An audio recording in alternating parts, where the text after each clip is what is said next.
Здравствуйте, дорогие зрители! Вас приветствует секретариат ООН по климату. Меня зовут Денис Попов, и мы находимся в Глазго, где проходит 26-я сессия конференции сторон рамочной конвенции ООН об изменении климата.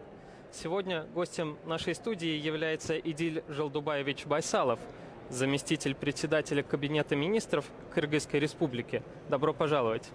Спасибо.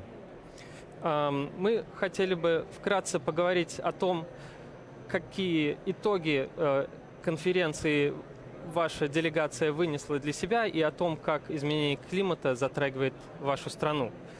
Как известно, изменение климата нагревает Землю беспрецедентными темпами уже сегодня, и по прогнозам ученых в дальнейшем, в будущем, эти влияния только усилятся.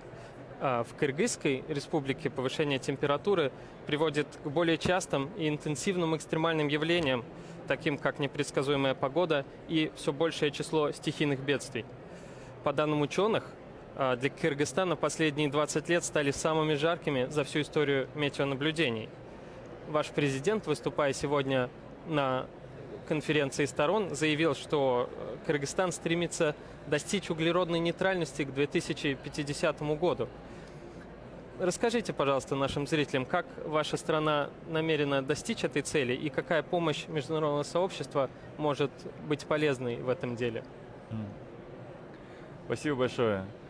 Сам факт участия нашей делегации во главе с президентом Садыром Нуркожоевичем Джапаровым в конференции сторон по изменению климата уже говорит о том, что наша страна придает самое высокое значение. Мы действительно оцениваем как самую большую угрозу всему человечеству, тому образу жизни, к который мы привыкли, и, конечно, будущему наших детей. Кыргызстан представлен на этой конференции, конечно, которая будет продолжаться до 12 ноября.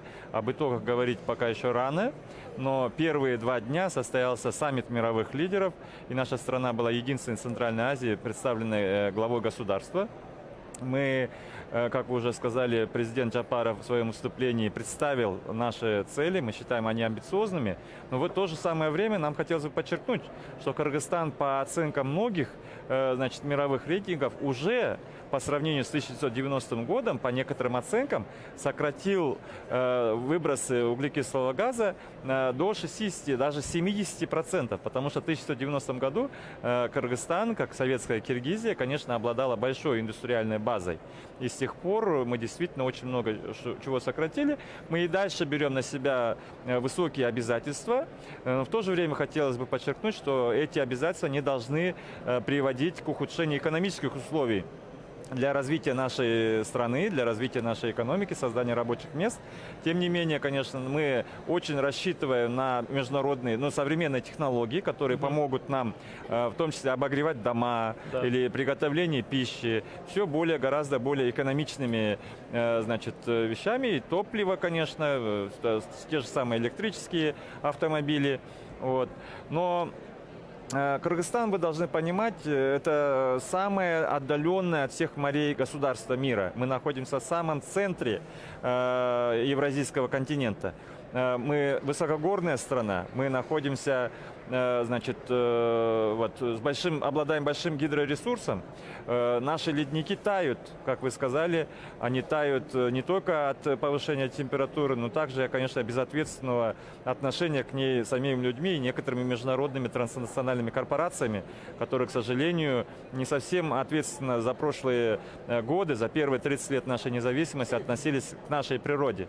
Наше правительство сейчас берет в свои руки эту цель развития нашей экономики, укрепления устойчивого развития нашей экономики, всей нашей страны, подготовки нашего народа, населения, молодежи к жизни в 21 веке, в том числе в условиях изменяющегося климата. То есть мы говорим о адаптации нашей экономики, адаптации нашей жизни, снижении какого-то вредных каких-то других влияний этих изменяющегося климата.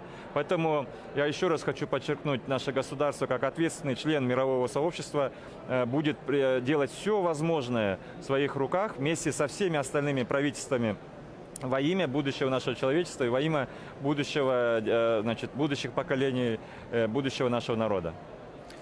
Действительно, как вы сказали, несмотря на те значительные национальные усилия, которые предпринимаются, международная повестка дня и международное сотрудничество очень важно для преодоления такой глобальной проблемы, как изменение климата, которая влияет на все страны, все регионы мира. Поделитесь, пожалуйста, как вы считаете, проекты по линии ООН, которые проводятся в вашей стране, которые способствуют устойчивому развитию и борьбой с изменением климата, как они проходят, что можно сделать лучше? Да. Мы высоко оцениваем сотрудничество с Организацией Объединенных Наций, с институтами ООН. Вы знаете, программа развития ООН оказывает на протяжении уже многих лет большую поддержку нашему государству в решении многих проблем, в том числе последние годы, конечно, по изменению климата, в подготовке тех же наших национального плана, национальных обязательств. Только что сегодня утром президент Джапаров встретился с руководством Глобального климатического фонда. И есть очень множество областей сотрудничества с международным сообществом, в том числе ООН, по адаптации нашего населения, по изменению нашей культуры, того же домохозяйства, отопления наших домов, использования новых технологий. И, конечно же, большие проекты и малые проекты. Например, мы сейчас запускаем программу строительства малых гидроэлектростанций. У нас есть большой нереализованный потенциал строительства больших электростанций, и наше правительство будет работать с международными инвесторами по привлечению большого капитала в строительство больших, плотин. Но и также очень множество. У нас уже в ближайший год мы должны запустить 20 малых гидроэлектростанций. Конечно же, мы, как государство, находящееся в том зоне, где количество солнечных дней может достигать выше 300 и 320 дней из всего года, конечно, мы должны строить большие солнечные станции, большие ветряные тоже фермы. Мы, то есть, будем осваивать все возможные виды новой энергетики, чистой энергетики, будем развивать зеленую экономику. В этом наша страна рассчитывает прежде всего на свои силы, на привлечение новых технологий, но на инвестиции, в рамках, в том числе и государственно-частного партнерства. Но в то же самое время, конечно же, мы будем рассчитывать на то, что те государства, которые на протяжении последних 300 лет усиленно коптили небо, они все-таки не будут избегать ответственности за последствия своих действий, своего развития. И, конечно же, эти проблемы решать за счет бедных стран, за счет развивающихся стран, что якобы мы сейчас должны превратиться в заповедники и должны, отказаться от права на развитие для того, чтобы спасти человечество, не приходится. Поэтому мы, конечно же, обращаемся к международному сообществу с тем, чтобы они адекватно и честно, справедливо компенсировали усилия нашего правительства и стоимость адаптации жизни нашего народа к изменяющемуся климате. Господин Байсалов, это действительно общие усилия, которые должны совершаться всеми странами. И как упоминал на открытии церемонии высокого уровня генеральный секретарь ООН Антонио Гутерреш, действительно развивающиеся страны должны получать поддержку, а развитые страны должны быть лидером в этом процессе, в том числе и в финансовом плане. Я желаю удачи вам и всем участникам переговоров. Благодарю вас за ваше время. Всего вам доброго. Спасибо. Спасибо большое. Спасибо.